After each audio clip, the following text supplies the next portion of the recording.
Welcome to this course on political philosophy. Here, we will explore the fundamental ideas and theories that shape our understanding of modern politics. This course will help you gain a deeper understanding of political philosophy, and how it impacts the real world. This course is based on a class on Wondrium, by Dr. Lawrence Cahoon, Professor of Philosophy.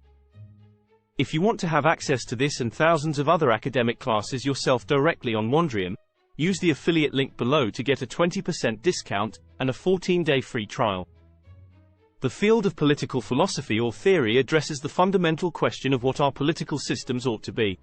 Some of the topics that political philosophy investigates include the following. What is the rationale for our political structures? How do we balance communal interests with individual rights? How do we navigate societal progress and change? What is the connection between politics and cultural identity? In this and following videos, we will provide an overview of the experiment of modern liberal tradition from the 17th through the 20th centuries and examine its conflicting values. Political philosophy has a significant impact on the real world, as we often use political concepts and slogans without truly understanding their implications or origins. In this course, we aim to understand these ideas, their sources, and the arguments for and against them so that we can make better informed decisions about their meanings and whether we agree with them. Political philosophy presents two major challenges. Firstly, since it is a historical and social discipline, it tends to create a Tower of Babel, with an ever-growing range of political positions. This hypothesis, known as the political continuum hypothesis, suggests that a new political theory will be invented between any two existing theories or positions. Moreover, the meanings of essential terms such as liberal, democratic, right, left, and so on, differ among these various positions. Secondly, political philosophy investigates the justifications for various political perspectives. In this course, we will examine arguments both for and against the welfare state, communism, fascism, war, and peace. While such debates may be controversial, the role of political philosophers is to explore the reasoning behind political perspectives. First, we have to understand the difference between political philosophy and political science. Political science describes different political systems and facts, while political philosophy makes claims about what the best political system is. Our focus will be on modern democracies, which are republics. This means the political authority of government flows from the people and not from a monarch. Popular sovereignty, or the belief that the people are the sovereign, is an essential component of a republic.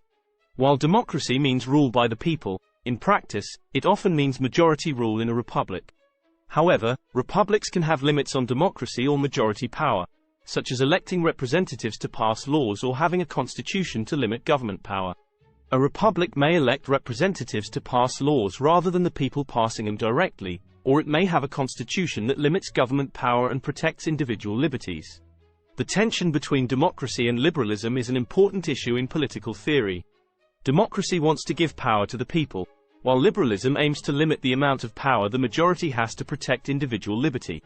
One way to protect individual liberties is through the idea of natural rights, which are defined as rights given by God rather than human agreement. However, not all political philosophers agree on the existence of natural rights and use utilitarian arguments for individual rights. We'll discuss this in future videos. In addition to individual liberties, equality is also an important concept in modern republican societies. However, there are different kinds of equality, such as political equality, equality before the law, equal opportunity, and equal wealth. These different forms of equality may conflict with each other or with individual liberties, leading to debates over the nature of distributive justice and what distribution of wealth is just, which we'll cover in future videos. Finally, there is a complex relationship between politics and ethics, and different political philosophers have different views on this issue. Some believe that politics is inherently amoral or immoral, while others build their political philosophy on specific moral foundations. Moral relativism holds that good and evil are relative to the people making the judgment, and that there are no universally right, political or moral principles. But most of the philosophers covered in this study are moral and political realists who believe that there is a right way for all humans to live, based on a certain principle or set of institutions. The history of modern Western political theory can be divided into three phases. 1. Its formative period from the 16th to 19th centuries, which included the development of social contract theory, the American and French revolutions, capitalism, nationalism, socialism, and progressivism. 2. The greatest challenge to liberal republicanism occurred between 1914 and 1945, during which time two world wars, the Great Depression, communism, and fascism posed significant challenges. 3.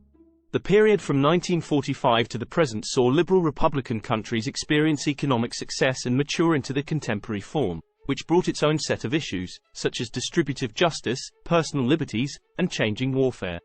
In the next video, we will cover the beginning of all this with Machiavelli and how he broke with the classical virtue politics. This course was based on a class on Wondrium, by Dr. Lawrence Cahoon, Professor of Philosophy. If you want to have access to this and thousands of other academic classes yourself directly on Wondrium, use the affiliate link below to get a 20% discount and a 14-day free trial.